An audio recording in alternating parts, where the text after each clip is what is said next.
Yes, we did.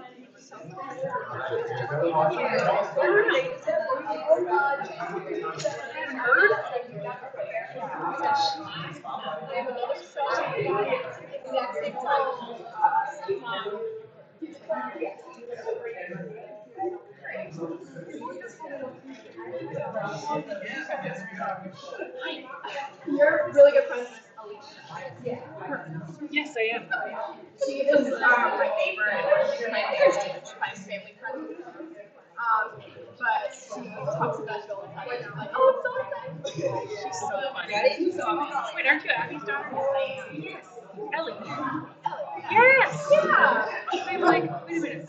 You're so grown up. When did that happen? I don't know. I mean, I kind of thought I'm like, whoa.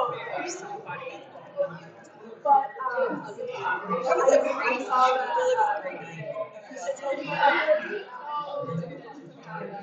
So KJ got recruited because Miss Corey knows him as, because they dance in the same studio. Yes.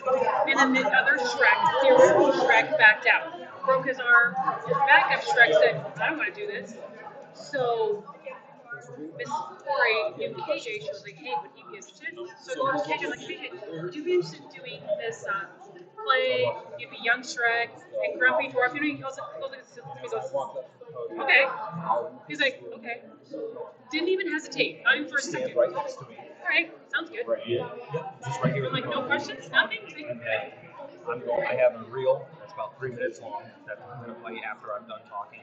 And then I'm going to let you say a few words if you want. I'm going to step aside and give you talk to the board, and then they might ask you some potential comments and questions. And then after that, they'll invite you to get your certificate over here, and we'll all take a group picture. And then you will put down, but then right away it's going to be the recess. So then you'll step into the hall, we can take a picture, 2 of us, and then I can get you those microphones and you go on.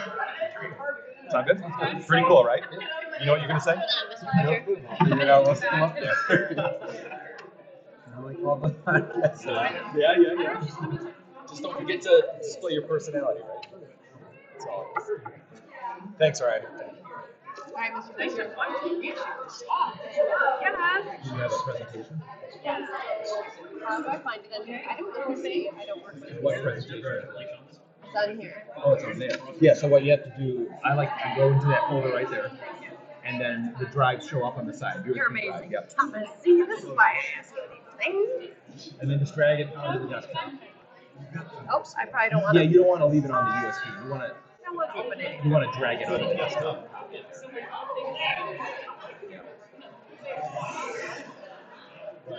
Right. And then you safely eject. So click that arrow and click the USB icon. Yep, that one. And now click eject disk. I love that you guys inject it. I always just yank it out. No, you're gonna corrupt your files if you do that. Oh my No, gosh. I do it all the time. Yikes. Undo a damaged document. Just ignore that. Learn how. Nope, don't. Yes. Don't learn how. So, This is later on, right? yes. Because I have to play my video. Yes, I'm just making sure it all works and all the slides are there. Since it said it was damaged. I'm not a fan of that, Thomas. So thank you.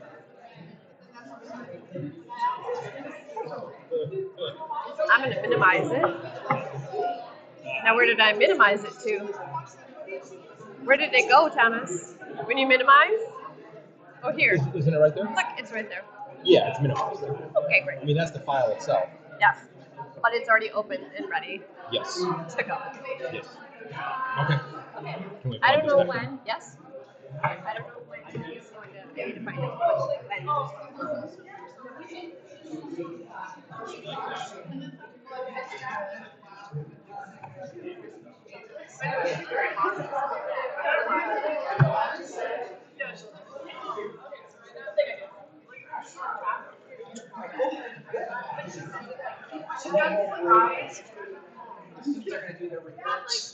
Right after.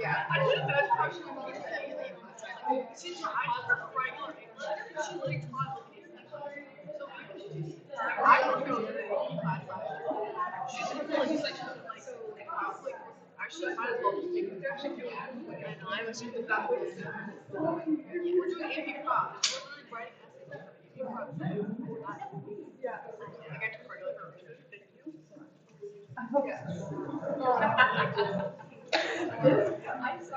Every time you get a piece of like one personality, it's like kind of shocking because she doesn't show it. Yeah, it's like every fun fact she gives is like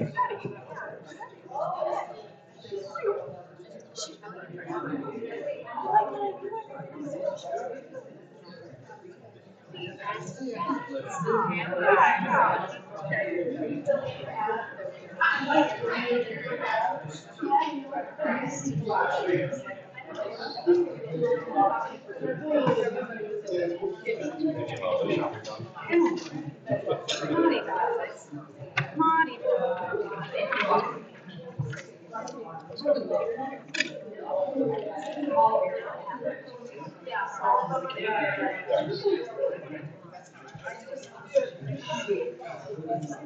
That pie was good. Okay, I regret not thinking Indian I'm already thinking. Yeah. Yeah. I didn't have to get science for it, but I could have done that. It would have been like great. Yeah. What's Gary's last day? I'm probably just gonna be holiday there, to be honest. What was that? I want to just like do something easy, like not a lot of like attractions. Because I don't actually, like I don't give a shit about it. I just want to be. Oh, let's hope it. For undergrad, I'm probably gonna go to. But like, I just don't. Like I don't love that. Like every out of state school is expensive. Their state center.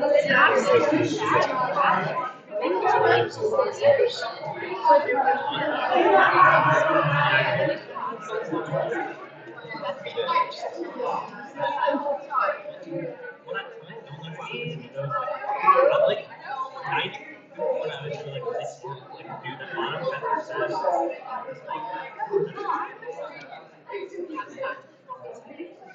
Yeah.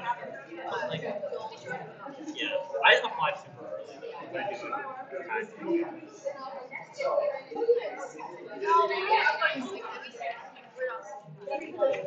Yeah, Michigan.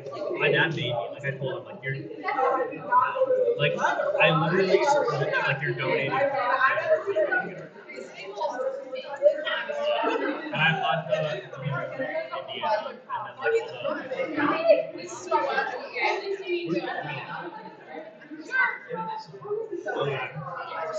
that's so good.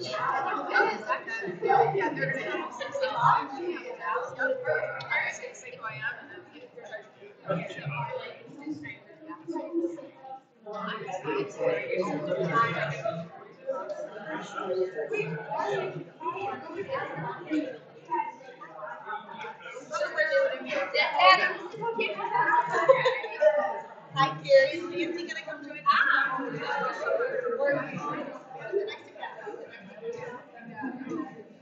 How are you, Nancy? Yeah, that's right.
I'm going to tell you something. Oh. Good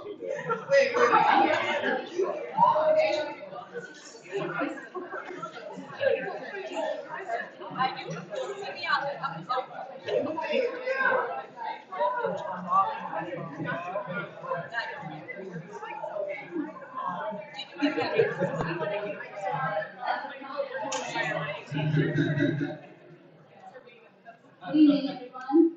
Welcome to the Tuesday, December 17th, 2024 Board of Education meeting. We have 5 of our 7 trustees present. We start the meeting with the Pledge of Allegiance.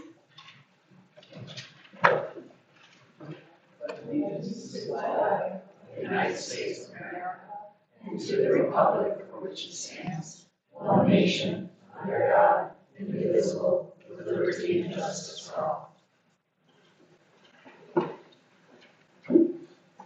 Before we start the meeting, we're going to have a small change to the order. Slight change. Our students have midterms this week, so we're going to have their updates right after the recognition, and then we can have them go and study for the exam.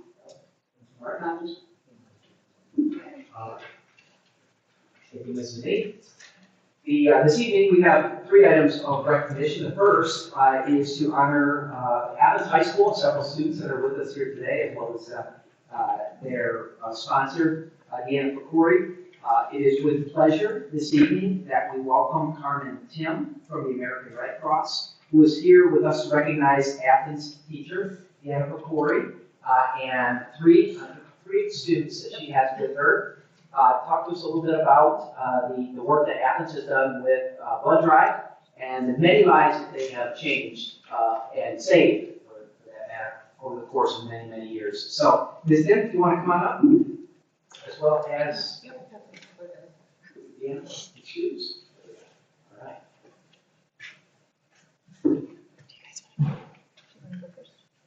Hi, I am Claire Kilbride, and I am the Athens STUCO president. I'm Maggie. I'm the Secretary of Activities of our Student Council. My name is Willow Bodendorfer, and I am the vice president of the sophomore class.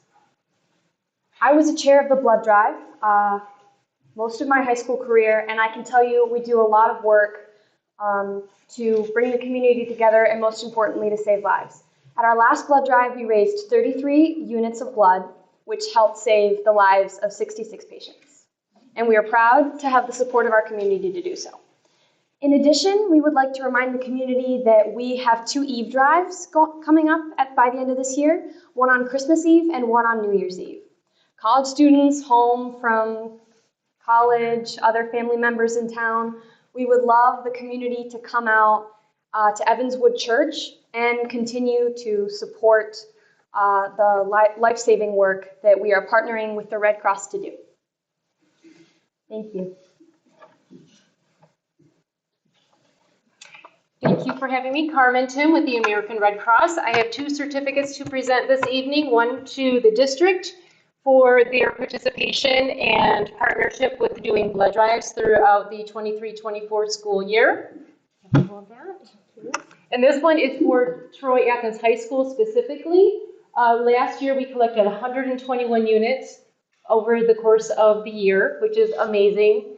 And we are bridging the gap. This team is bridging the gap between our blood shortages and having enough blood in the hospital when patients need it in case of emergency. This is truly a community effort.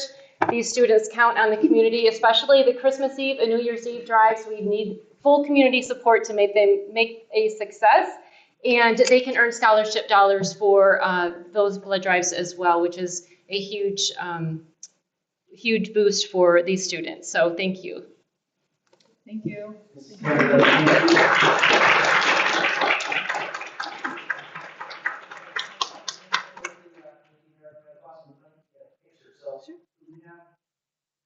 Over to the left here. So I can't use it to take a picture.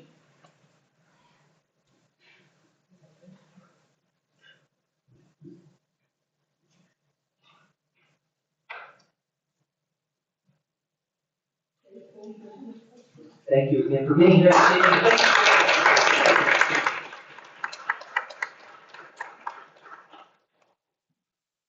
The agenda is our mission moment to acknowledge the students from Florida High School and their teacher. Podium is Steve Blatto. They introduce the group. Thank you, Dr. McChesney, Board of Education. I am honored tonight to be here to recognize a team of student leaders from Troy High School. But before I ask them to come forward, I'd like to tell you a little bit about the program that they participated in. Every year, the EF Educational Tours travels to a global leadership summit. The trip locations change yearly, but there is always a global theme that the summit is based on.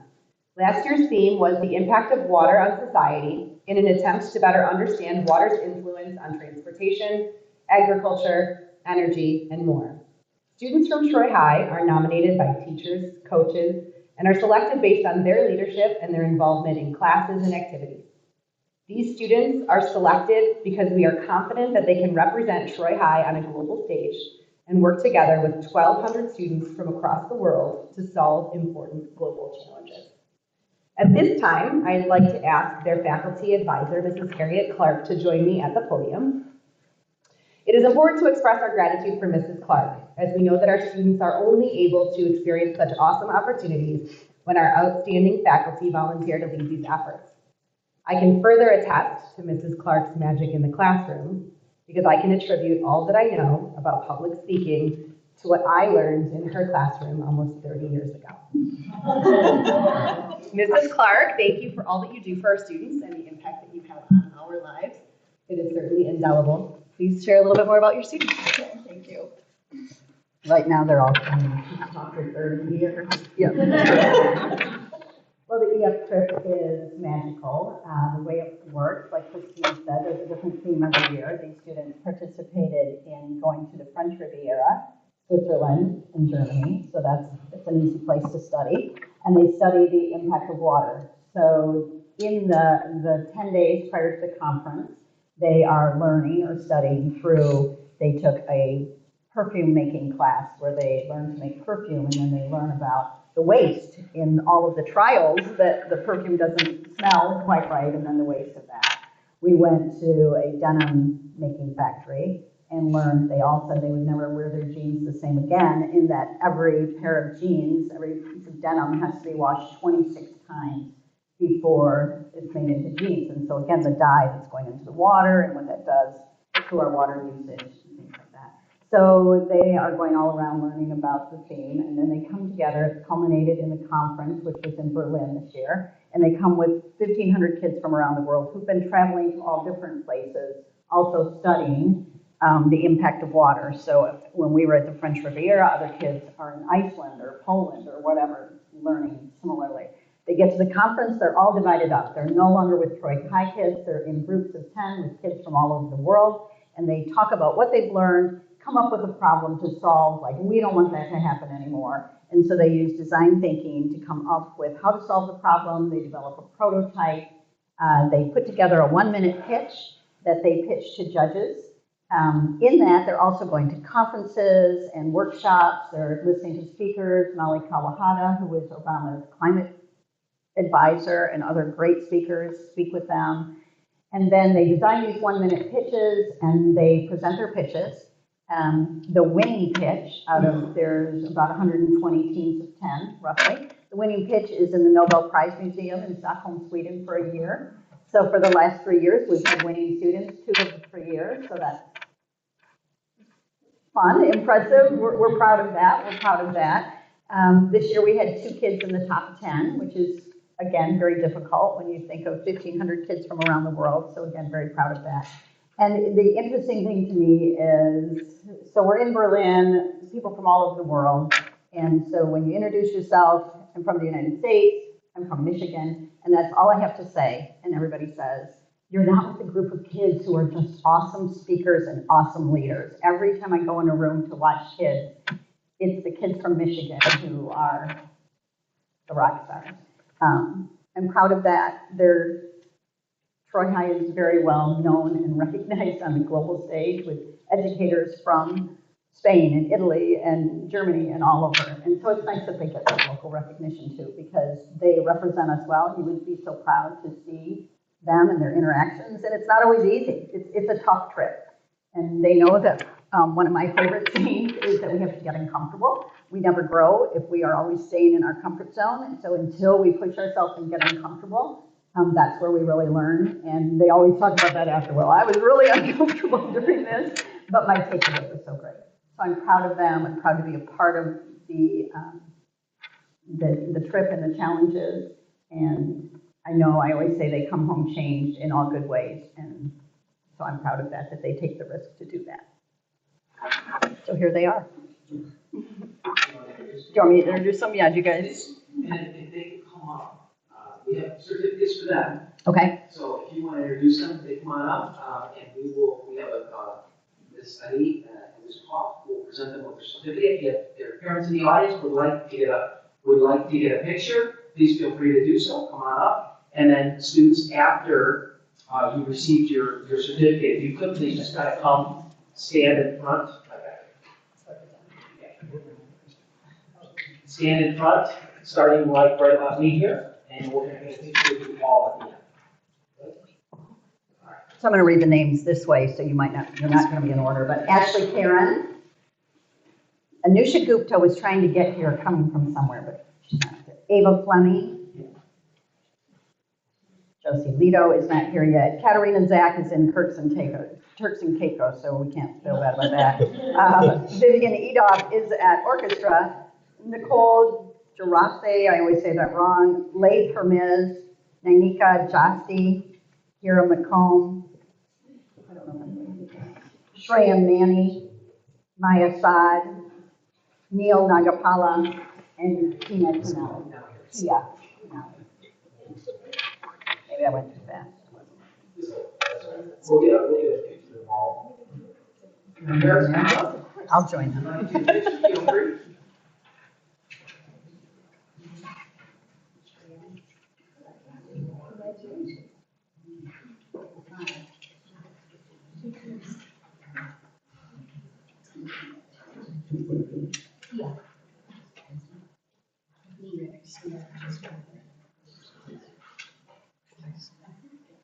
All right, I'll have you guys scooch in as much as you can. Get cozy. What? Do you want to come on this side? Thank you.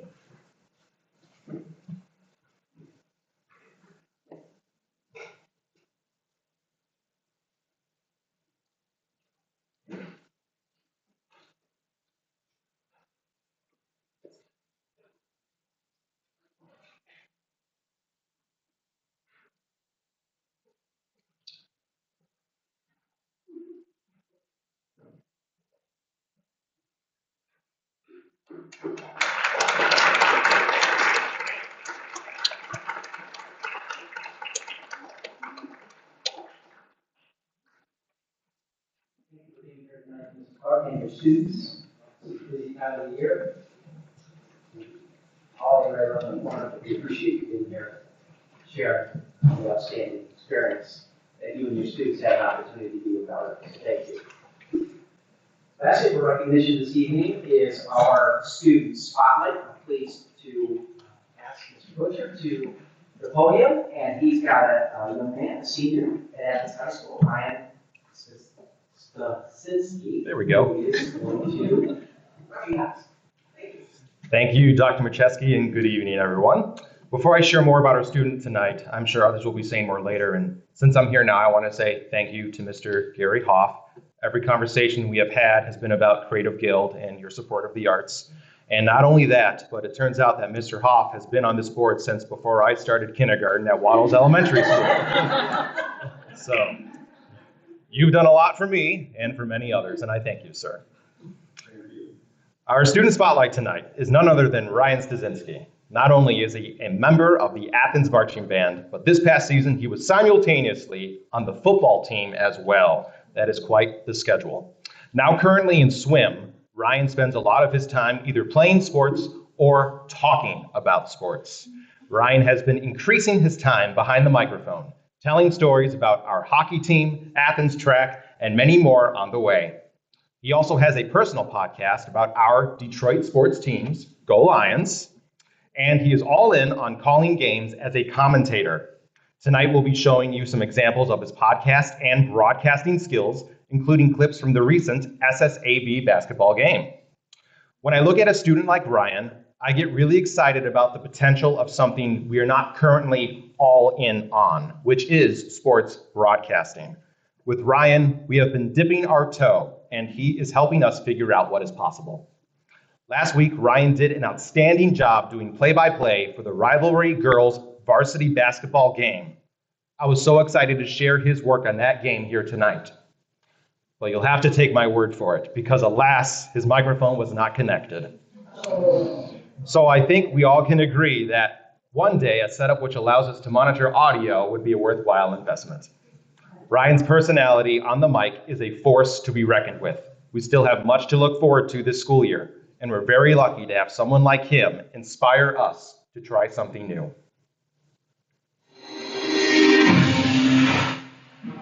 Welcome back to Sidelines.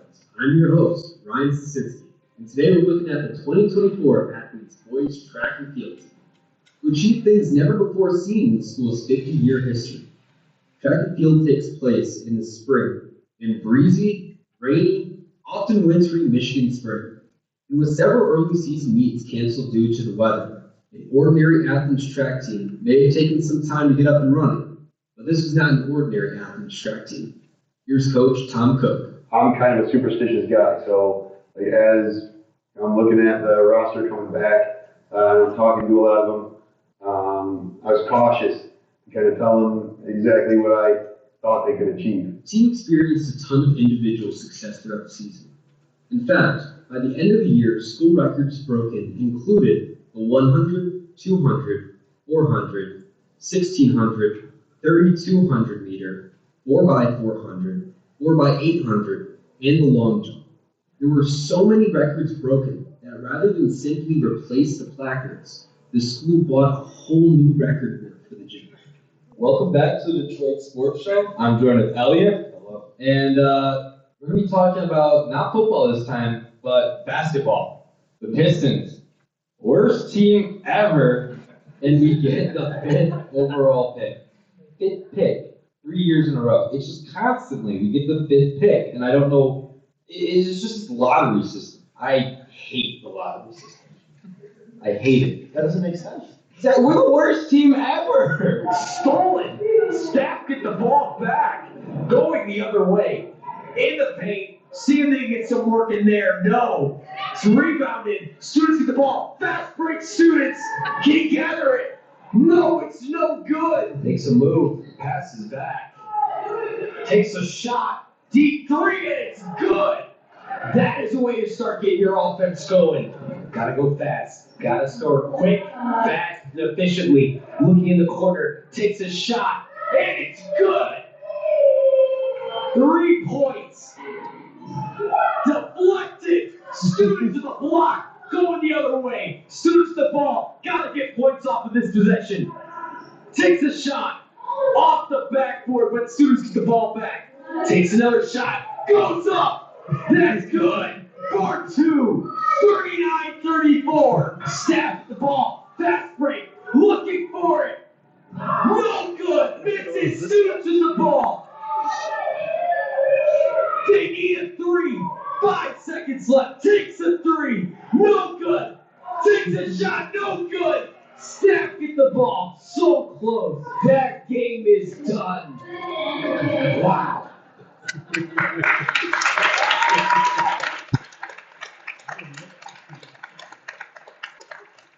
In addition to that very exciting play-by-play he was doing, he was also working the camera. So good job, Ryan. That's a great first step in that. All right, so at this point, I'm going to open for any potential comments or questions from the board. But first, Ryan, if you'd like to say a few words, it is all yours. My game, I was kind of excited. I just got back from swim practice, so a lot of energy coming out. I didn't even see that. That's probably the first time I saw it, though. I didn't know I had that much energy in me. But I mean, yeah, I don't really know what to say too much. I mean, thank you guys for having me here. It means a lot. Honestly, I kind of just started this in the middle of Mr. Burns' class, starting off with a podcast. Didn't think I was going to go anywhere with it, and then now I'm finding out what I like to do. So it's been a lot, and it means a lot. It's been a lot of fun along the way, too.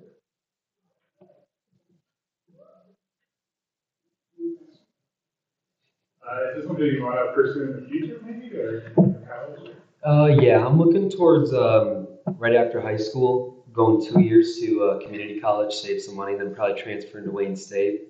Trying to make like a reel of the stuff that I've been doing, seeing if I can get into there and start working there. Just with the teams, trying to reach out. Also this spring, last year I was in contact with the Michigan Panthers with the UFL, seeing if they need any work this year and seeing maybe if I could even work there in the spring and get some more experience there as well. So what has been the most challenging project that you worked on? Probably the most challenging one. That's difficult. I'd say probably the track one. That one was going out and getting interviews. Not used to that. That was different. That was the first time I did it. But definitely set me up for the hockey one that I did this year. But yeah.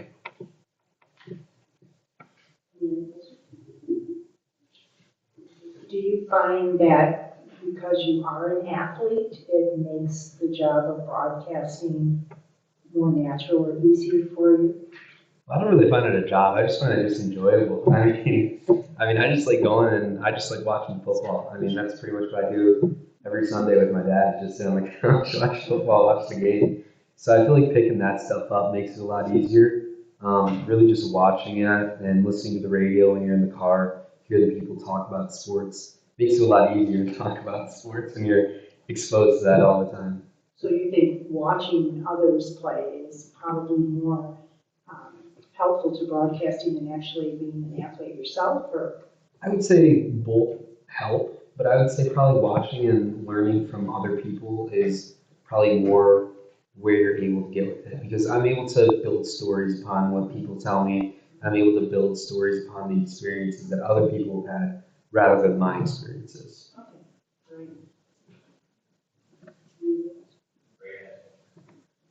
The question is kind of a comment. So me and Ryan actually went to elementary school together. I've known him since like Barnard. And I find this very inspirational because I remember like when we were little how much Ryan loved sports. Always with the Lions jerseys and everything, even when the Lions weren't playing very good. So it's really inspirational for me to see you pursue that passion and get to this point. So I guess like what advice would you give to your peers on how they should try new things and discover new passions? I mean, originally when I was younger, I thought I was going to be the one playing sports. I thought that was going to be my main thing. And then, I mean, kind of just exposing myself to the entire world of sports was kind of the main thing. Giving myself the opportunity of going out and talking about sports. I mean, I'd sit with my friends, probably shouldn't say this in front of a board meeting, but in class, talking about sports. But yeah, I mean, just realizing how much I enjoyed it and just doing that. And I was like, you know, maybe someone would listen to this. So that's kind of what I did. And then, yeah, kind of just went from there.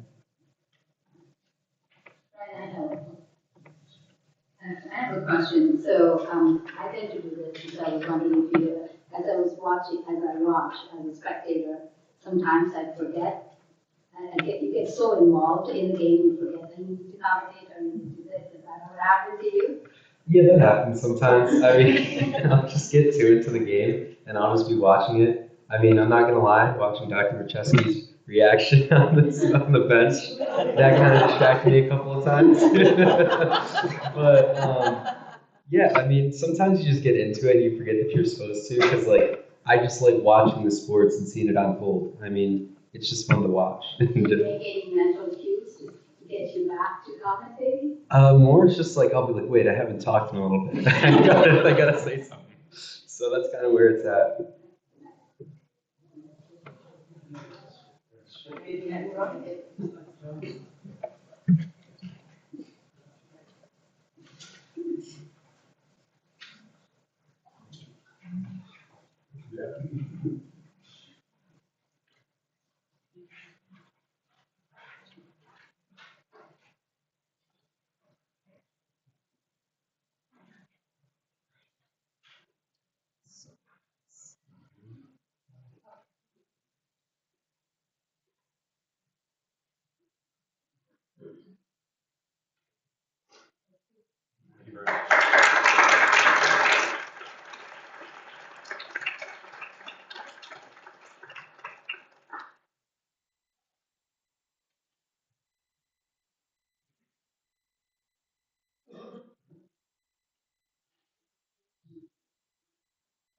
Right, we're going to do our student report update, the student representative update.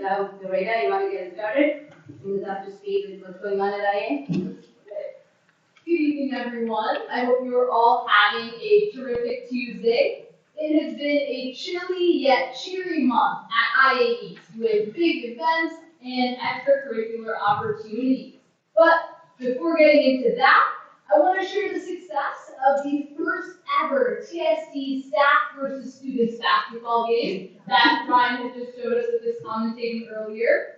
With a sea of fans in the stands, student and staff players from across the district unleashed their inner LeBron James. At the end of the night, the extremely kind-hearted student team, captained by Dr. Machetsky, let Miss Pilato staff team win. But more importantly, the event achieved its fundraising goals to support the annual TSD Martin Luther King Jr. Day of Service. A huge thank you to the Superintendent Student Advisory Board and TSD admin, Ms. Montanti, Ms. Holmes, and Ms. Henry for spearheading this new tradition. We look forward to seeing community members at the Day of Service on January 20th at Athens to carry on the legacy of Dr. King and engage in service initiatives to positively impact our community. Speaking of making a difference, back at IA, December began with our annual food drive, featuring a festive food-themed Spirit Week with Terrible Turtleneck Tuesday and Whipped Cream Wednesday. Amidst the holiday spirit, our social houses competed to see who would donate the most food to the One Troy Food Pantry. During the week, student government volunteers not only organized and transported our donations to the pantry, but also traveled to Baker Middle School to assist their web students with their food drive. At the end of the week, House Simus was crowned the winner of the food drive, and it left no crumbs after winning the competition with 4 back-to-back victories. Last but not least, over the past 2 weeks, our counselors and peer corps students have traveled to all 4 TSD middle schools to host 8th grade information sessions about the IA. As a student who was able to go to the Baker and Larson middle school visits, I greatly enjoyed sharing everything I love about the IA with prospective students, and of course, answering their creative questions. With midterm taking place the rest of this week, our students are deep in preparation for their exams and their celebrations after making it through the last 3 wake-ups before winter break. And that auspicious note marks the end of what I have with current news from IA East. Thank you.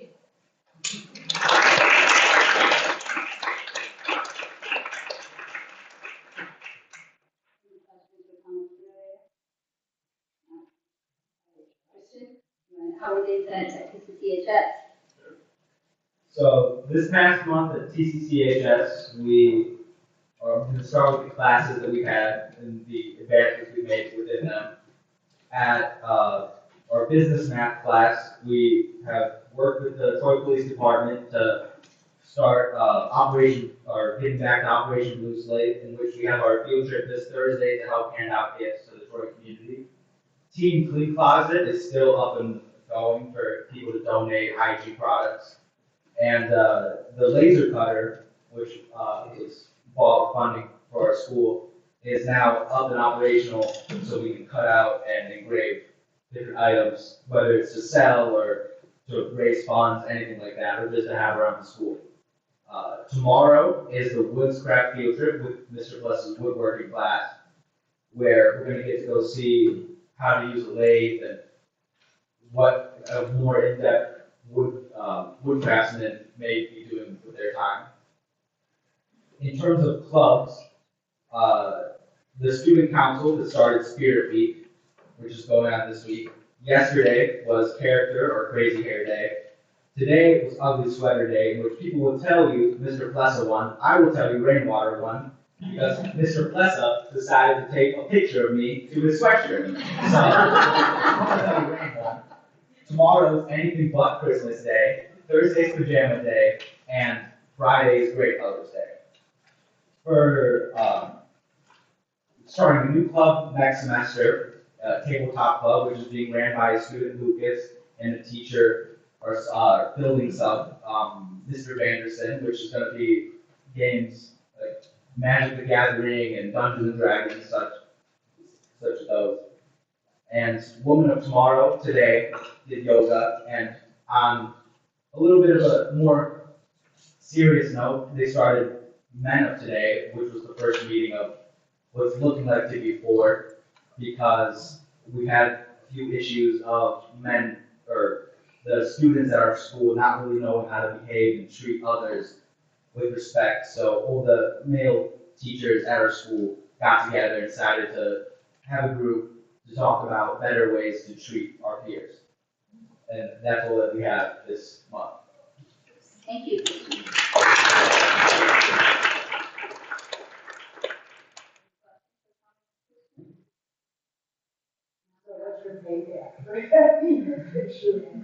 To be fair, I did not tell the full story. Yesterday, I did say he used to be handsome, so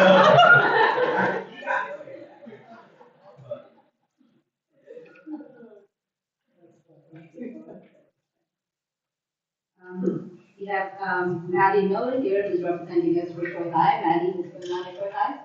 Okay, so as mentioned in our last meeting, our vision for the year to unify the Troy High community and all its different groups.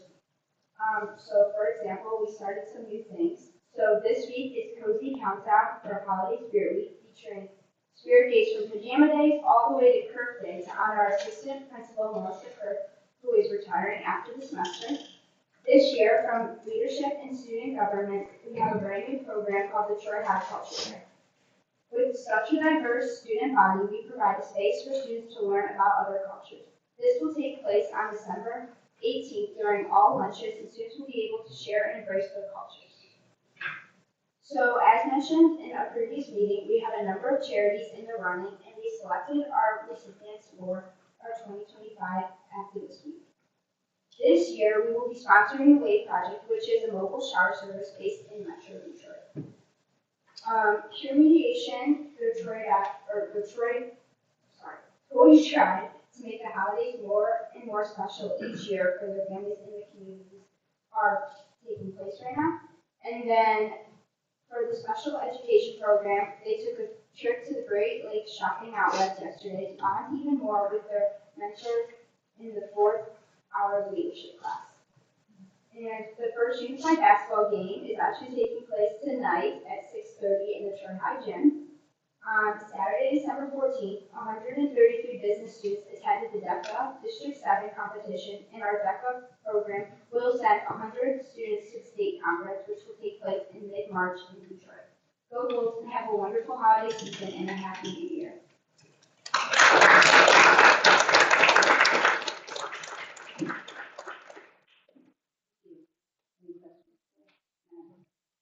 Deanna, how are things at Athens?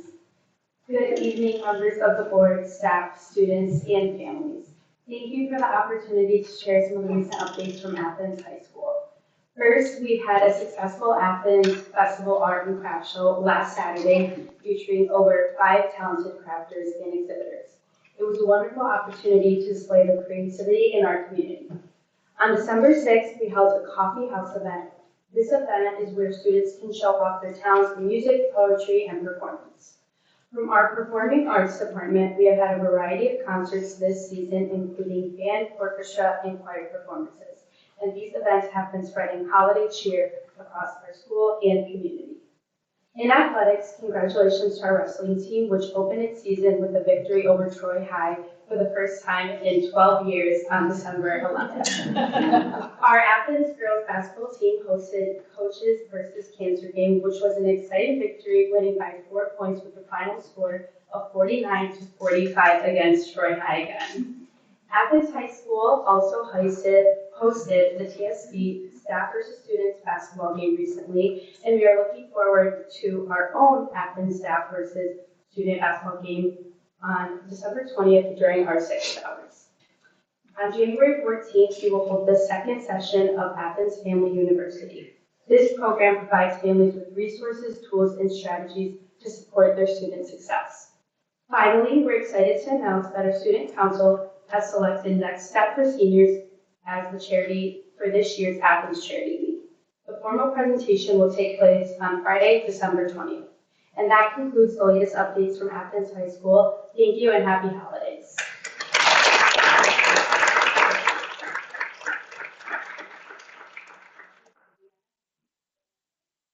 Okay, we're going to take a 5-minute break, giving the chance for people to leave if they don't want to listen to our boring old stuff.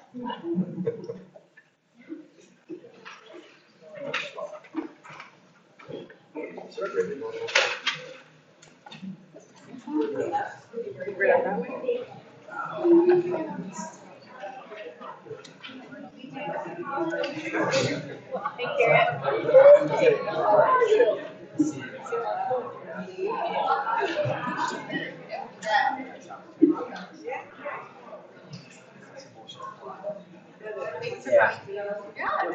They'll power through it.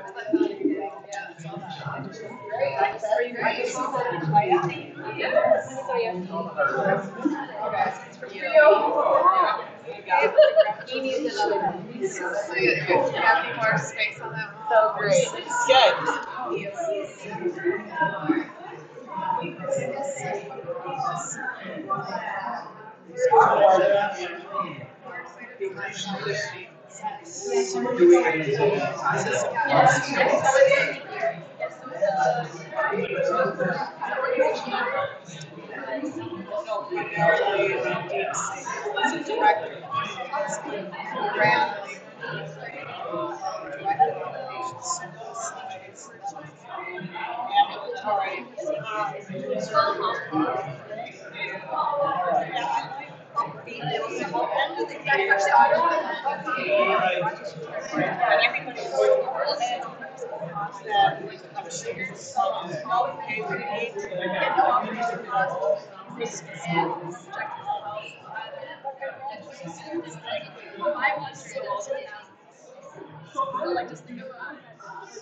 Have a great holiday. Take care.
There are none speaking.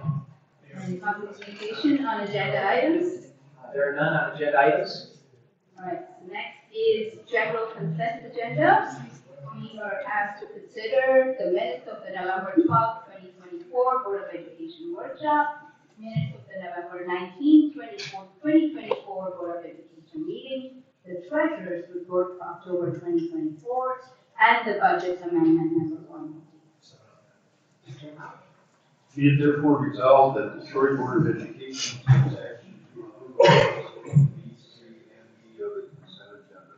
Support. Moved by Mr. Hobbs, supported by Mr. Hobbs.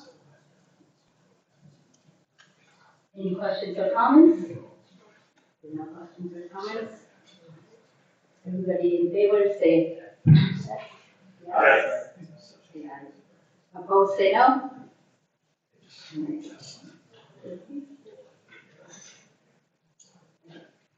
Next item on the agenda, personnel.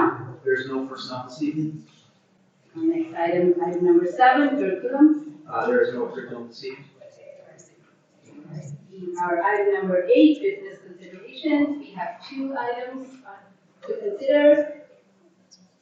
Mr. Trudell. Good evening, Board of Education. So tonight we have 2 items on the agenda for your consideration. The first being playground equipment purchase. So we're doing the other 6 elementary schools this year. So we did have 2 bidders come in, so they're each going to do 3 of the buildings for the equipment. So the total for this project is $2,566,375.57.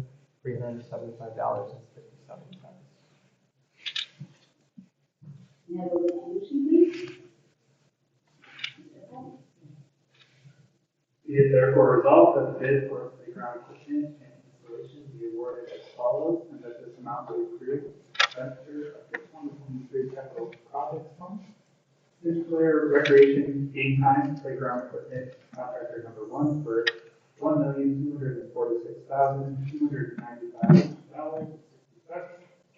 Mid-State Recreation Playbowl Playground Equipment Contractor number 2 for $1,320,079.97 for a total of $2,566,375.50.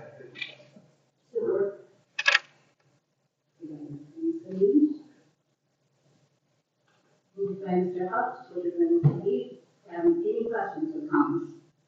So, just for the public, we talked about this at the workshop. So, last year we had 1 contractor doing all 6, right?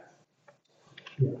Okay, so this year it should go a little bit smoother breaking up the project. Yeah, we split it up this year, 3 and 3, in hopes that it will go better, and then obviously you learn that first go around through where you can make some efficiencies and things perhaps that you didn't order ahead of time that we did this time, so it should go quicker. And obviously weather dependent.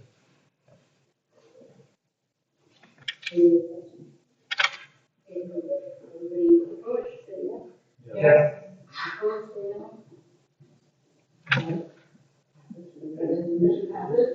Yep, so the second item on the agenda for your consideration is the site work component to the playground upgrades. So again, we're doing Costello, Hamilton, Waddles, Leonard, Schroeder, and Wasp Elementary.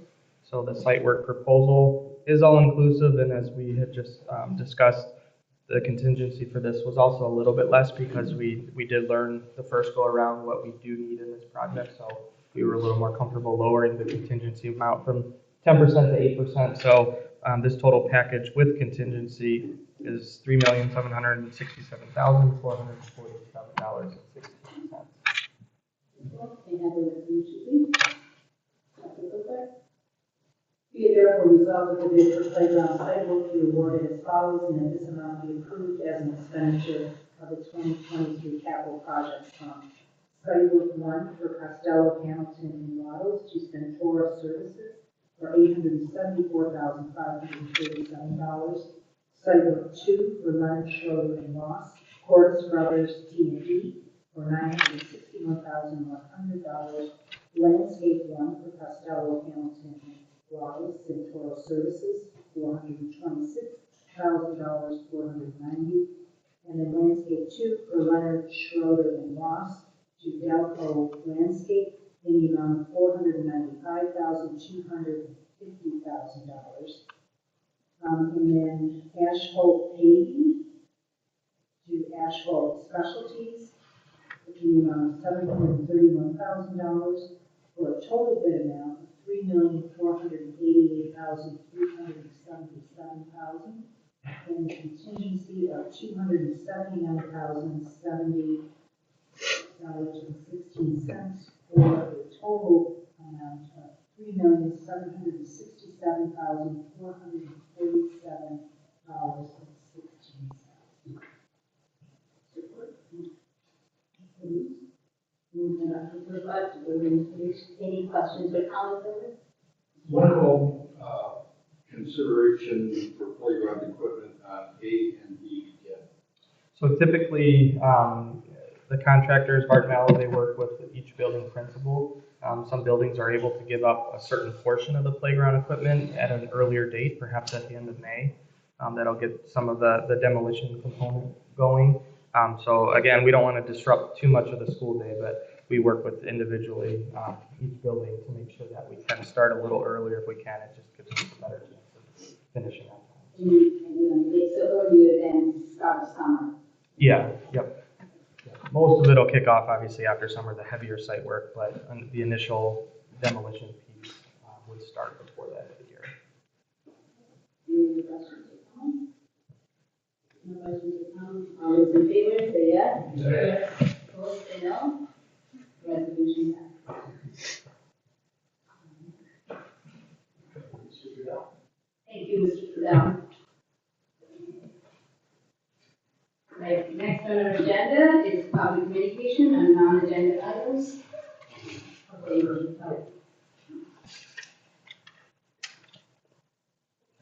and Dr. Machewski is going to give a brief update on the plan. So, today I'd like to speak on the tennis area review or tennis area adjustment, tennis area adjustments this evening. So, similar to last month, I thought it would be helpful to just kind of provide an update as to where we are in the process in order to potentially answer some questions, although I know many in the audience, some in the audience at least were here last month, some that are watching at home have not, or watching at their leisure have not, so this will provide us an update by way of again, where we are in the process. There we go. Okay. All right. So just by way of background, this is very short, but just by way of background, usually about every 5 to 10 years, we're looking at bringing together a group of the community to consider our attendance areas, look at our enrollment projections. We ask them to review those projections with us, with Plant Moran, who is the group that helps do our projections. This is a very common practice for districts to engage in, especially large districts where there are ebbs and flows of demographics across the district.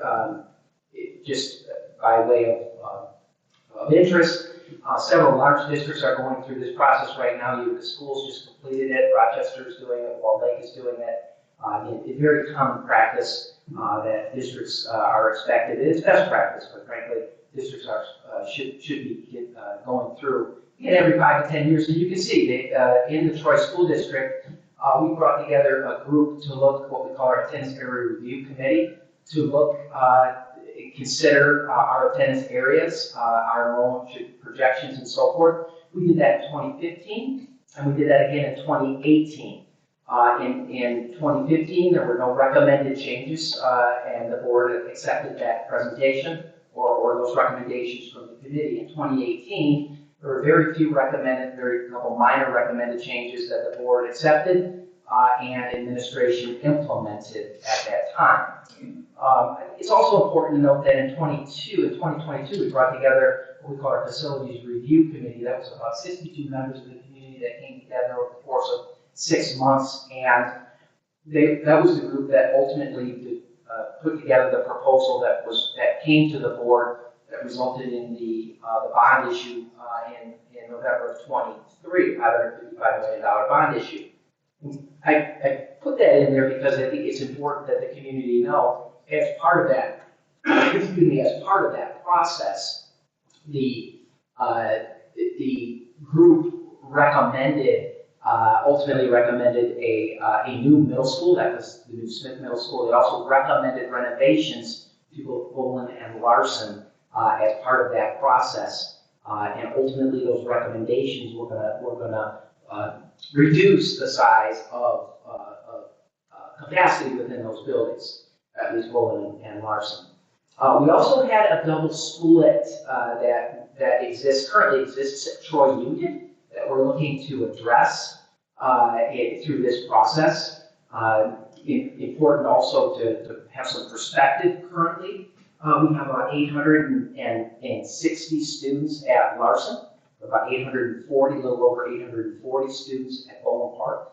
We have about 620 students at Baker, and we have 600, just over 600, I think 602 at Smith currently. So if you look at those numbers, what you see there is a difference of 200 plus students between our largest middle schools and our smallest middle schools. And what that creates is it creates an imbalance in terms of those schools' ability, in particular the smaller schools' ability to provide some of the same programming. For instance, our fine arts programming, it does put some challenges on some of our elective programming.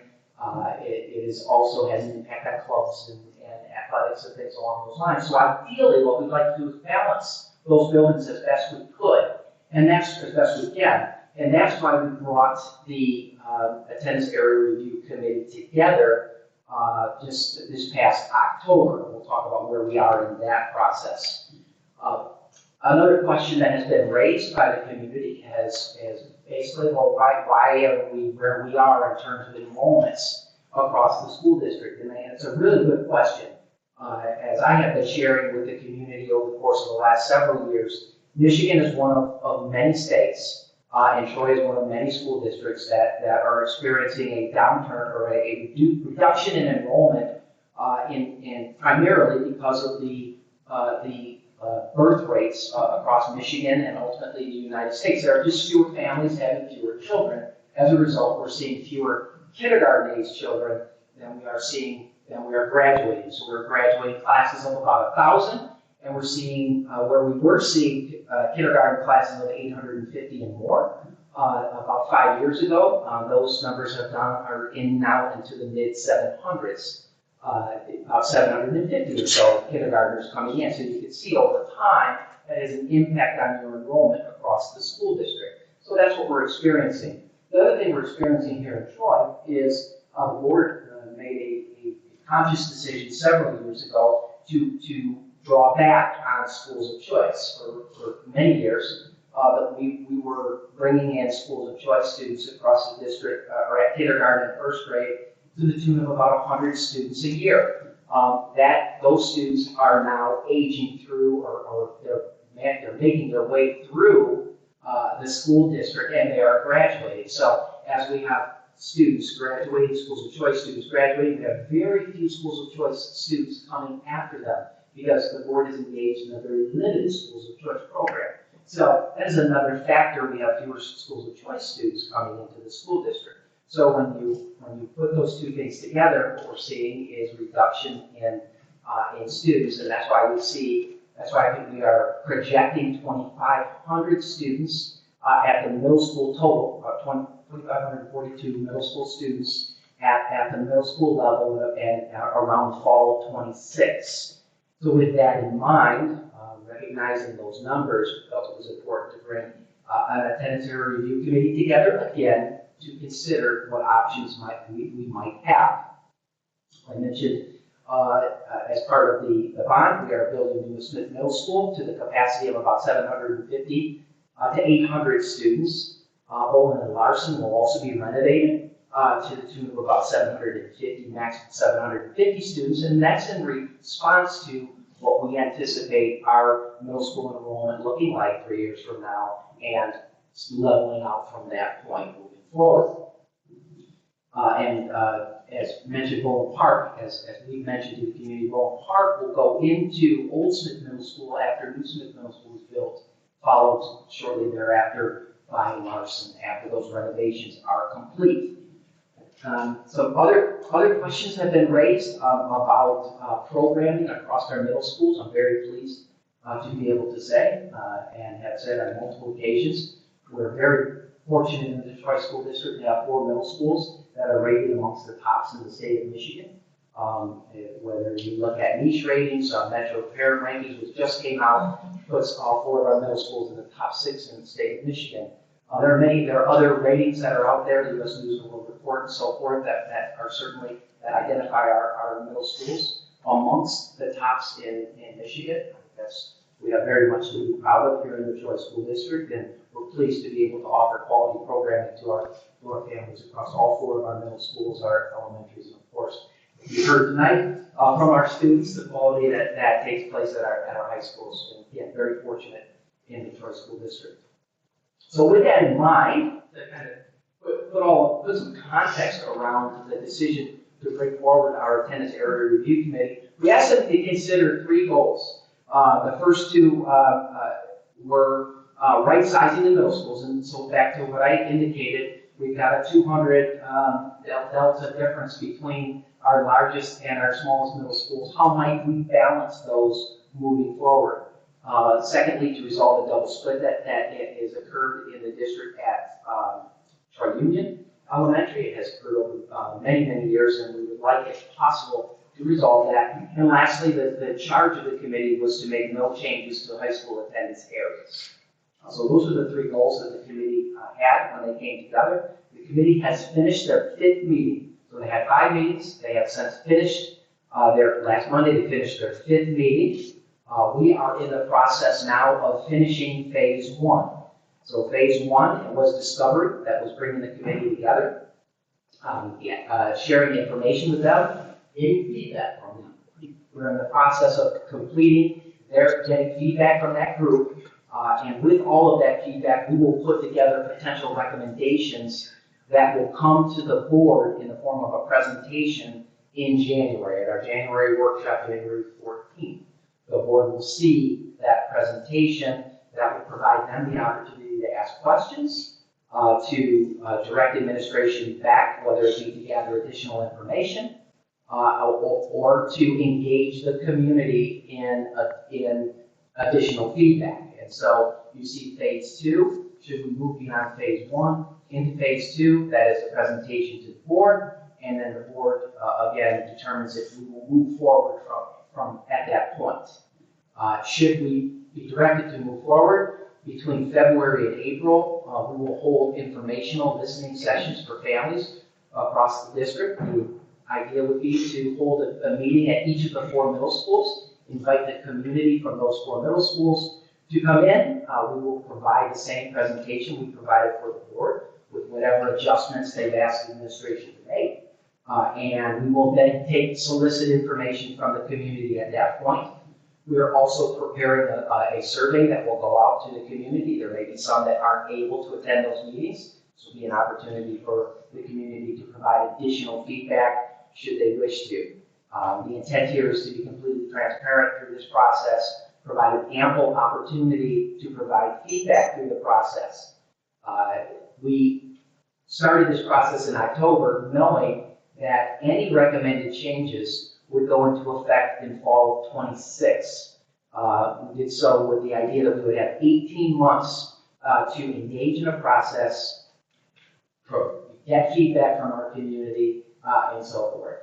So we wanted to be completely transparent through this process. Ultimately, should we move to phase 4, around the April-May timeframe, the Board of Education would hear the summary feedback and determine if any future changes would be made. That would be done at a public board meeting. Okay. So we are currently finishing phase 1. We've got a long way to go at this point, and I would certainly just welcome the community's patience as we work through this process. Next steps, as was mentioned, February, March, we would be looking at community feedback as well as the survey. March, April, continuing that work, and then ultimately April and May, feedback from the board or to the board. Okay. So similar to last month, I felt it was important to share where we are with the Attendance Area Review Committee, and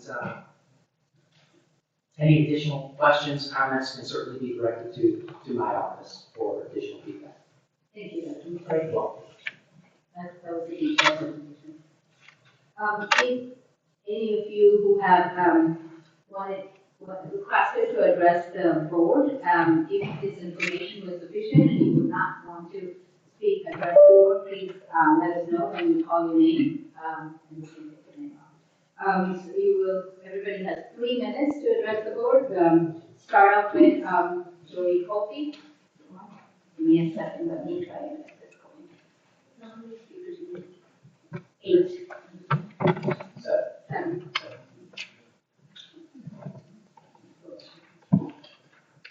Hi, my name is Jody Colbert. I am a resident of Troy, a clinical social worker, and I have 6 members of my immediate family currently attending school in the district, with 2 more on the way in the next 4 years. I'm also a graduate student in the College of Human Medicine at Michigan State University, where I'm pursuing a Master's of Public Health.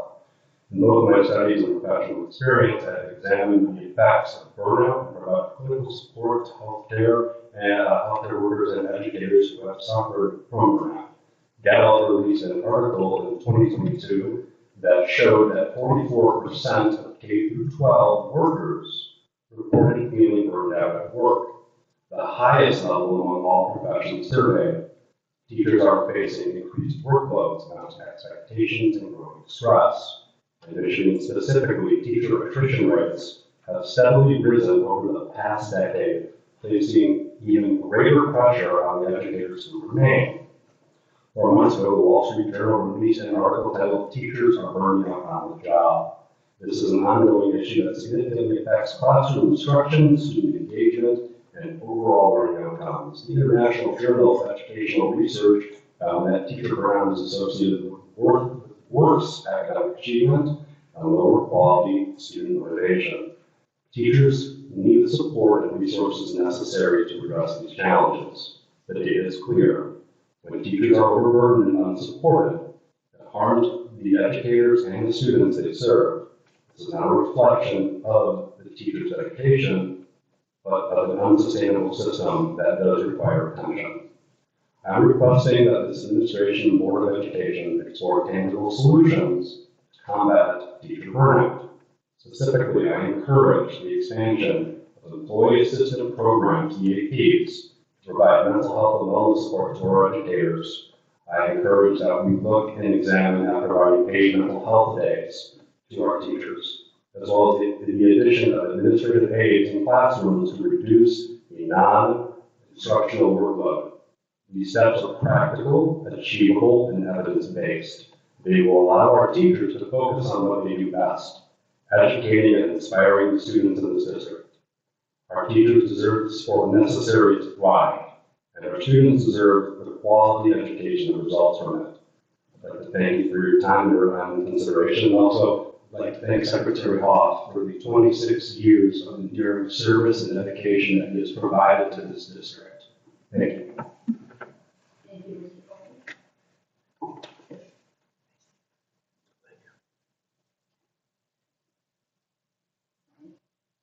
Hamilton. Okay. All right, next up, Mr. Sudeep Das.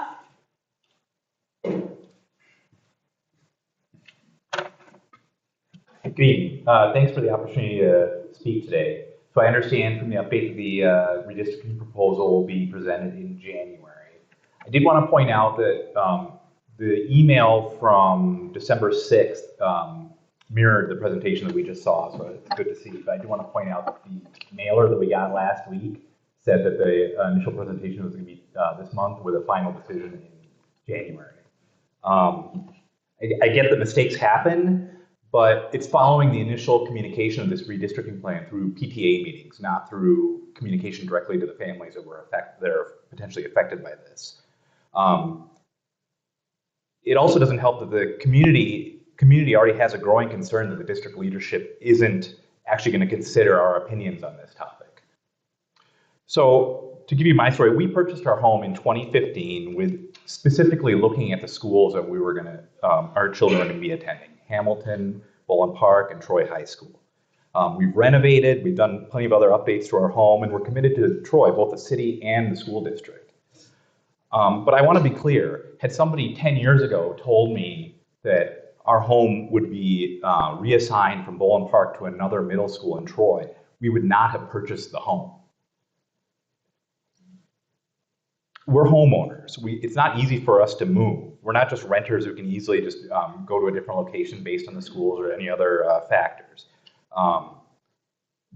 It's important that the district understand that we're committed to living here. We're committed to our home. We're committed to the community. We can't just change because the board makes a decision that we don't agree with. Thank you for your time.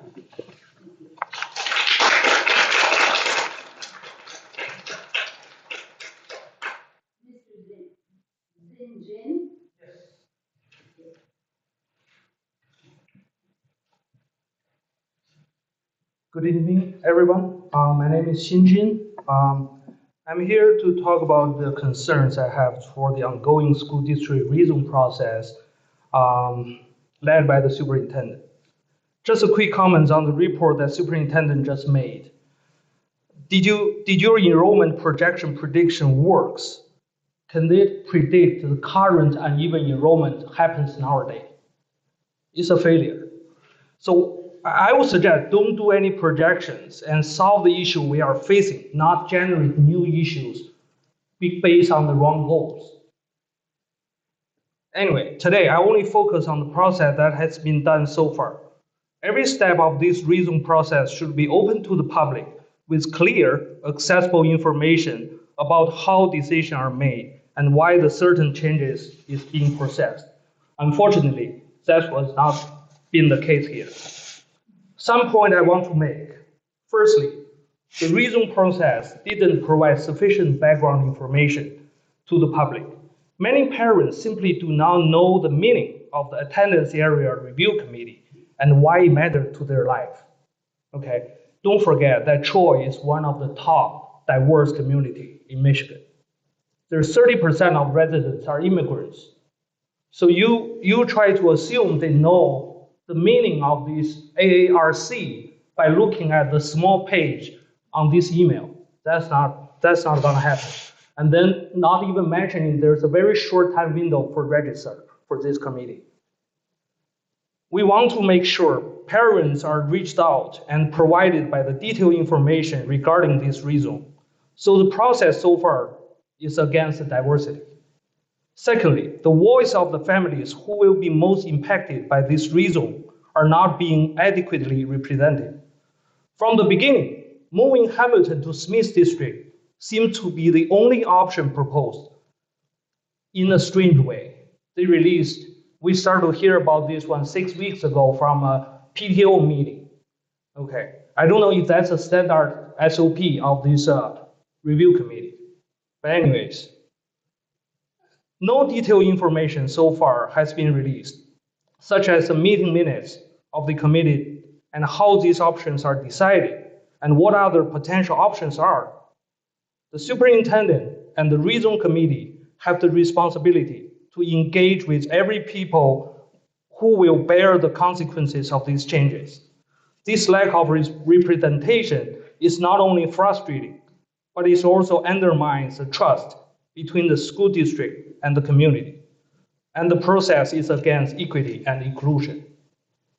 The DEI we talk about every day, we champion in our schools, should now stay as a talking point.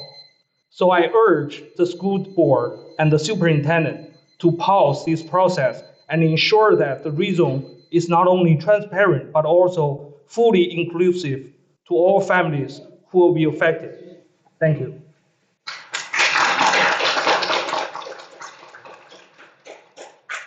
Mrs. Yamin Lo.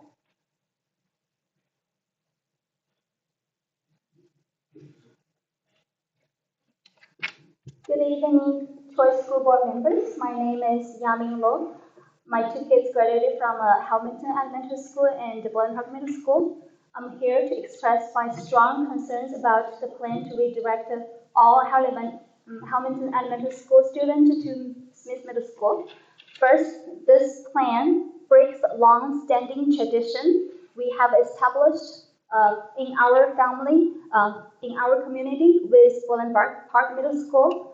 From the day we moved in this neighborhood, it was clear which school our kids would attend.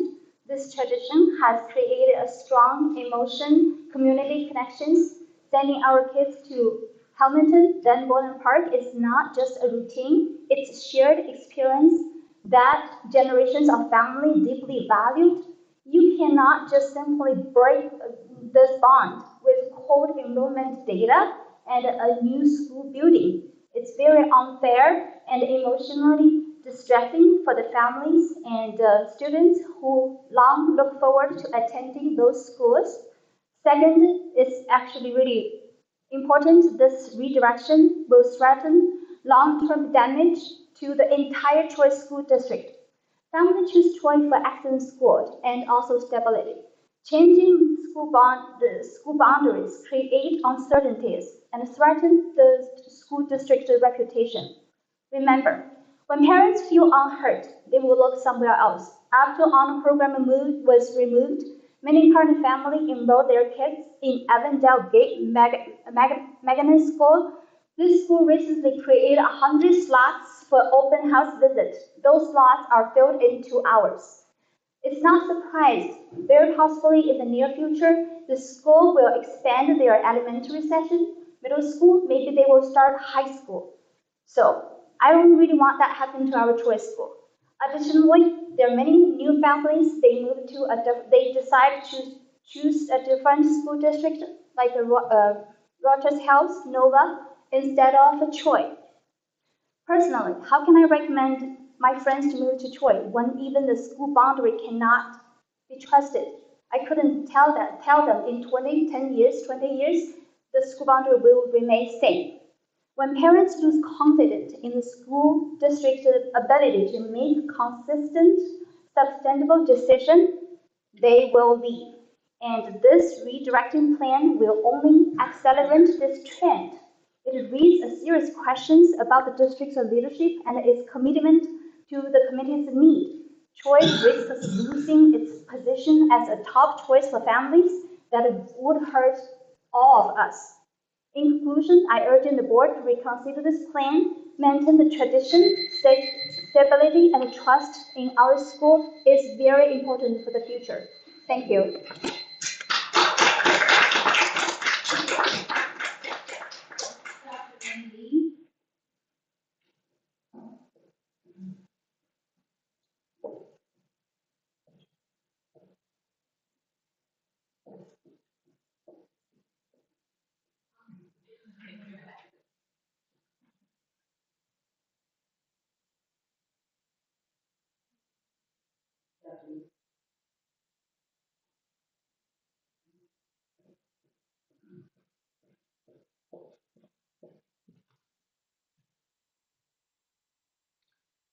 Good evening, everyone, and Dr. Machewski. On November 19 board meeting, you addressed the public stating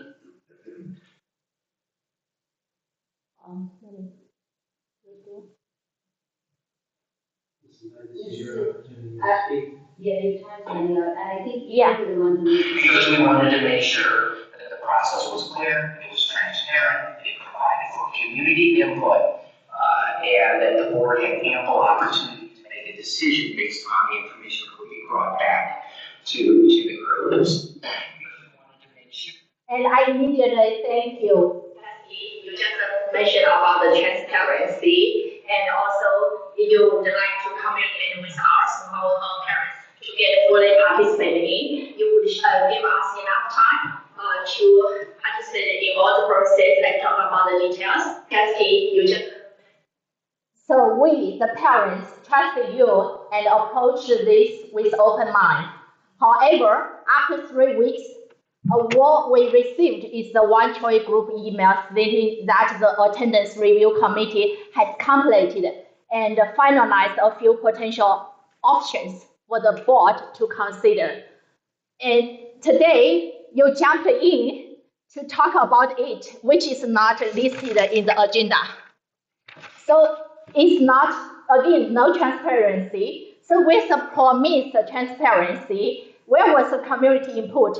We had no opportunity to participate in or even understand the process before some options were finalized. We had 75 minutes one-on-one meeting on Thursday, right? And yes, a small committee of 24 individuals participated in the review committee, which only include 10 anonymous parents. We don't know who they are.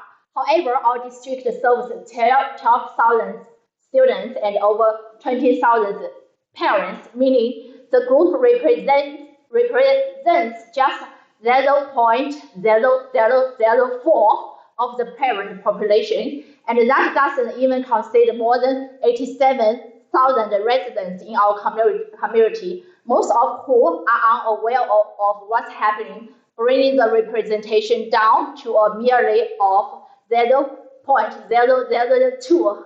Truly impressive math, excellent choice.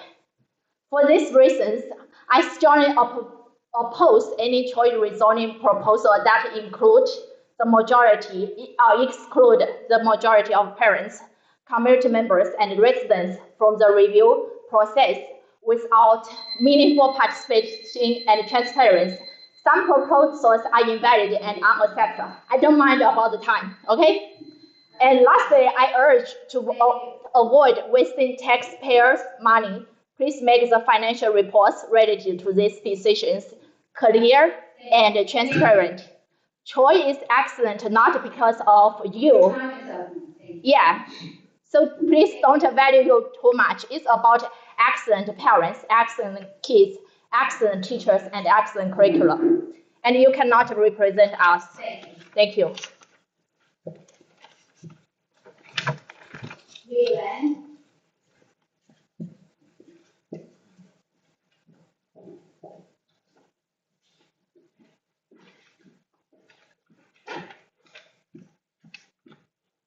Hi everyone, I'm also a mom from a Hamilton Elementary School, but I'm here also express my concerns regarding the proposed school district rezone.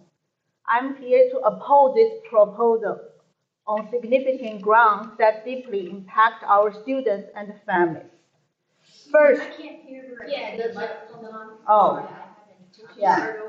First, this proposal has been generated without any publicly visible data or formal analysis.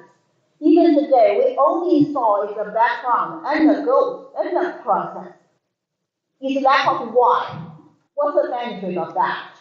It's crucial to ask, have we seen how similar proposals have been performed in other school districts? What are long-term and short-term influence on students and families?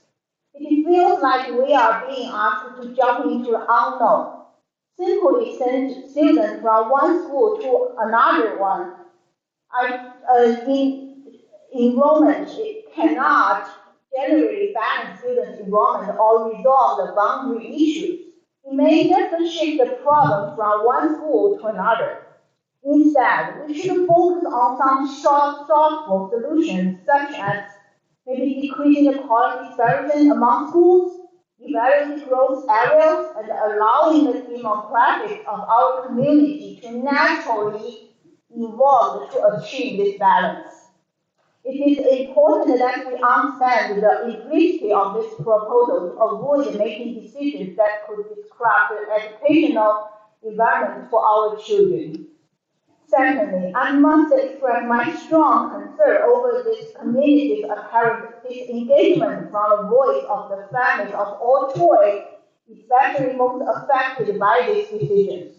The selection today I heard it's close complete phase 1, which is like discovery, but I never received any emails from my mailbox, from my email, from school. Even this I didn't receive. I'm a long-term resident and I lived here for 6 years.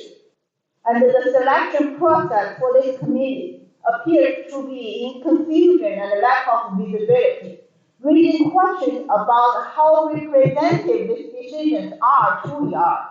Our voice, our Troy residents' voice matters. A lack of transparency and input is unacceptable. We deserve basic respect and the opportunity to contribute to discussion that will ultimately shape the educational path of our children and the community we all cherish. Yeah, thank you.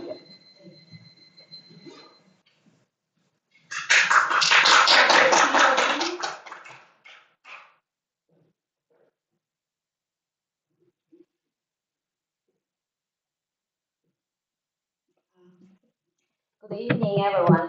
So I'm not repeating a lot of idea. I think we share the same comment for the school reform. So I just gave some concern. Like one is the way how you publish the information, because I think most information is shared with the parents who had kids enrolled in the current public school. But like my neighbor, she is homeschool, but she plans to attend middle school in the future, but she have no information shared. So I think that's not good for the residents. Also, I have friends just moved in our community and have a young baby, and she doesn't know that either. So she will be surprised. I personally attend this middle school. Why enroll and suddenly happen? Oh, I cannot attend that school. So I think also for the future meeting, we should share the information not only inside the school district. It should be more maybe you publish some information in your main homepage, pop out to notice there is a meeting, there is a change. So when the people purchase home, they also study the school, right? So notice the public. And another thing for the balance, I don't know, you said balance the enrollments, but I checked the data in the past 10 years. The four school almost similar, most, I think in 2019 or 20 sometime, Bowdoin have about 900 students. I have no issue. Why now we need to rebalance? And also Smith and the Larson and Baker almost have a similar amount of students. And what's the true benefit for balance the enrollment? And also this balance will cause another unbalance. You have more students moving in Smith, where Smith's teacher can balance the more students. Are you going to have more teachers to keep the same ratio? And also any resource be rebalanced. And we are looking for more information in the coming meeting. And also for my own, I still want my kids be in the class I select for her. I think that's very fit her personality. And another point is a double split. I think each homeowner, they have the only way to go to middle school, high school, and elementary school. They do not have a second choice. So when they purchase a home, they already select that for their kids. And right now, I think if you remove the double split, you delay some option for some families. I'm saying students have slower learner and fast learner. Slow note means not good. They still maybe give, just needed to find a good advantage for their kids to attend a good school that fit their kids. So that's my point. Thank you. And I hope we can benefit all the students and the school, make the result, help each other, both teacher and the students and the families. Thank you.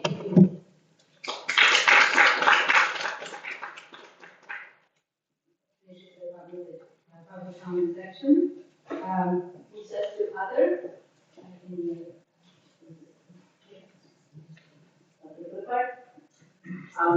I really just, again, want to thank and acknowledge Mr. Hoff. I know this is his last meeting. It's been mentioned by many in the audience, but thank you for your decades of service and everything that you have done for the children of Troy, of which there are probably some of you that are now adults. So, and other than that, I really want to wish everyone a happy holiday, happy New Year. Congratulations to our new board members who will be joining us, and again, a deep thank you to our board members who will be moving forward. I took my thunder. I was going to congratulate the new school board members as well. They were sworn earlier today, so congratulations on that. Welcome aboard. I also wanted to say a few words to Gary. I'm going to miss supporting your kids on agendas over the years. It's been a pleasure to turn for Carl a few times. I also wanted to thank you for showing me the ropes, for the advocacy conference that I went to in DC, being able to introduce me to a lot of people. You've obviously been around that conference a lot, so it's been nice to get to know you. It was a pleasure working with you. Thank you. And I just want to wish everybody happy holidays and happy New Year. Nancy, Michelle, and myself were able to attend the swearing in of our new school board members, so I want to welcome them to the board as well, and they'll be joining us in January at the workshop. This will be Mr. Hoff's last meeting, and I want to say I enjoyed serving with Gary and learned a lot from him.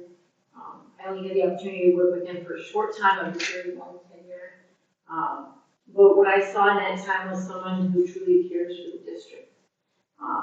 Gary, in the time that I've served on the board, was a very steady hand who held a very long-term view of the work to be done. He had this ability to sit back and listen and ask the right questions. Not many numbers, but somehow always the right one and very well placed. I think it's a skill of yours that I really admire, and one that I've decided I'm going to work on myself. You're such a great cheerleader for the district, and you have really served this community faithfully for decades. And before the meeting, we talked, and it's 5 decades plus. First in your professional capacity, and then also in this volunteer capacity.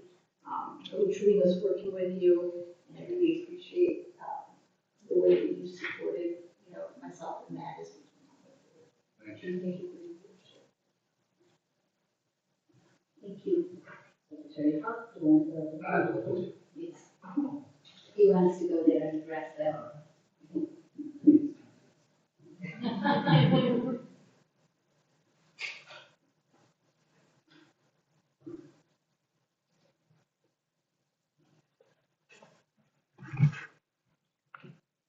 Well, this is it. This is my final board meeting after 26 and a half years. It has truly been an honor of a lifetime to serve our great Troy community for over 52 years, with 26 years in the Troy Police Department and an equal amount of time here with the great Troy School District.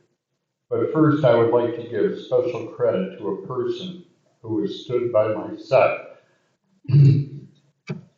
this entire time. My wife, Nancy. Come on up here.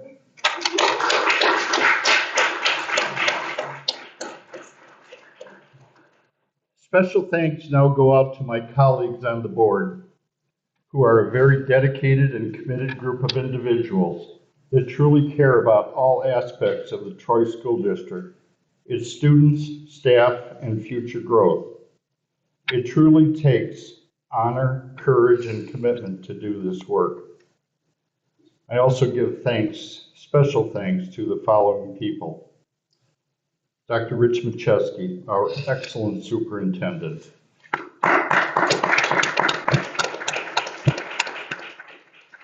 Assistant Superintendents Christine DiPilato, Chris Griffor, John Pagel, Dan Trudell, and Kendra Montanti, Natalie Hazebrook, and the entire central office staff.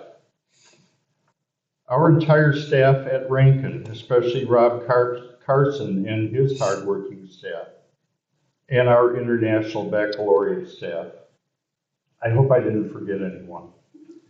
Additionally, I wish to thank our entire great teaching staff, our TEA, who are unequaled in the world, as they give their heart and soul to the students in our district every day. And certainly to the one person who I know that is the true shining star in the district, who makes this whole place the best organization in the world, Judy Holmes.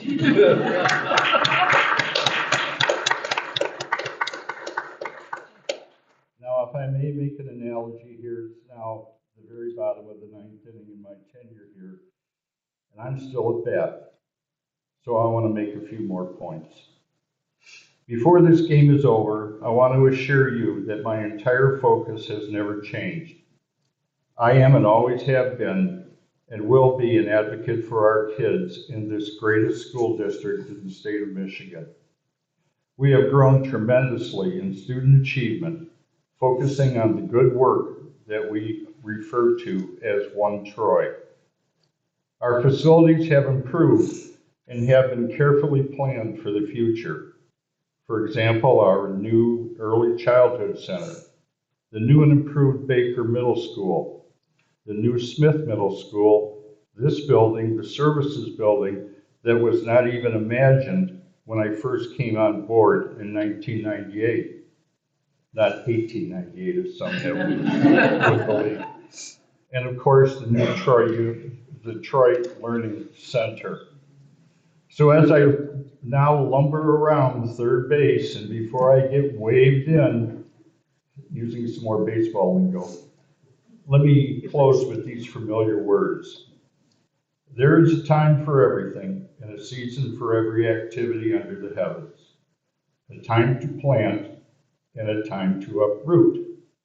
A time to tear down and a time to build. A time to weep and a time to laugh. A time to scatter stones and a time to gather them. A time to love and a time for peace. My friends, this is my time to say again, thank you to everyone. It's not a goodbye, it's rather see you soon, see you later. So as I reach home, baseball calls it a walk-off. And that's just what I'm doing. And finally, Merry Christmas and Happy New Year to everyone.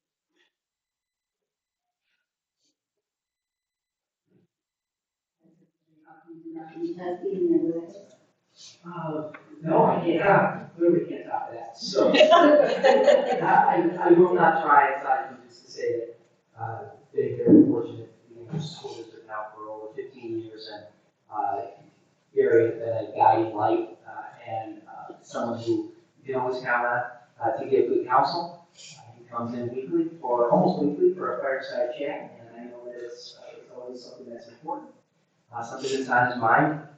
And when he says it's students first, he means it. He's demonstrated that in his decision making, and that is board members have a tremendous amount to learn from his wisdom, the way he carries himself, and the exceptional way he has demonstrated what it means to be a board member over the last 26 years. So, Gary, thank you as a friend and as a colleague. Thank you. Well, I don't know how I can top that either, so, but I want to start off saying thank you so much for everything you've done. I don't think there's no words that I can add more to what the other board members have said. A few things. One, first of all, I want to wish happy holidays, happy Hanukkah, happy Kwanzaa to everybody who is going to celebrate very soon. A couple of things. We just found out this week that our Turtle Woods property has been approved a $2 million grant from the Michigan Natural Resources Trust Fund. This has been something we're working on. The previous board members here, President Schmidt, has been instrumental in trying to get that happen. So we are so thankful that that is finally happening, and that the Flint County Parks is going to take over and plan to convert that into a nature preserve for all of our residents. I'm glad that's going to happen. That's good news for this year. 2024 has had some challenging times, but we also had some good times. We broke ground in Smith Middle School, which is progressing very well, scheduled to start maybe a year from now, open up a year from now. We had a successful TDA contract, a 3-year contract, but we also have a lot of work ahead, many things that we want to take care of, but until then, happy holidays to everybody. And I guess I'm told that the next workshop is January 14th at Baker Middle School at 6 p.m. And then the January organizational and regular meeting is here on January 21st at 7 p.m. Meeting is adjourned.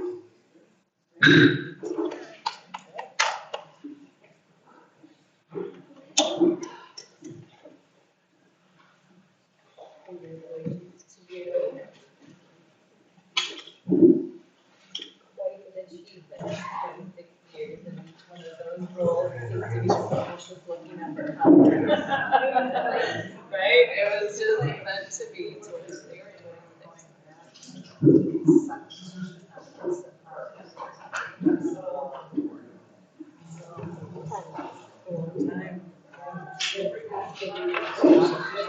Right? You need a lot of seasons. That's right.